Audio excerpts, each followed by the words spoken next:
Повеќето земји имаат национални изборни комисии кои организираат избори и ги бројат гласовите. Во САД националните избори се организираат по држави со 50 различни системи за регистрирање гласачи и за одлучување како и кога тие гласачи ќе излезат на гласање. Во изборната ноќ секоја држава ги брои своите гласови и ги објавува резултатите.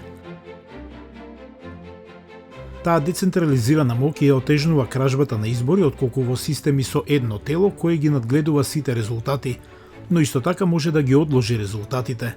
Беше потребно повеќе од еден месец да се одлучи за претседателските избори во САД во 2000 година, бидејќи државата Флорида постојано ги пребројуваше гласачките ливчиња и престана само кога тоа беше наредено од Врховниот суд. Победникот на претседателските избори во САД во 2020 година беше решен за повеќе од 3 дена поради доцнењето на пребројувањето на гласовите во неколку држави, вклучително и Пенсилванија, Мичиген, Висконсин и Џорџија. Без Централна изборна комисија за објавување официјални резултати, американските медиуми објавуваат победници и губитници при што секоја мрежа прави своји проекции во свое време. Контролата на поединечните држави на федералните избори значи и разлики во тоа кој може да гласа и кој може да се кандидира.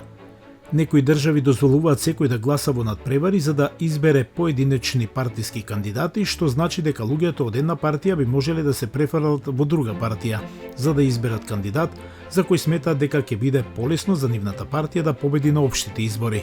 Бидејќи државите прават своји гласачки ливчиња, тие одлучуваат кои кандидати треба да бидат на нив.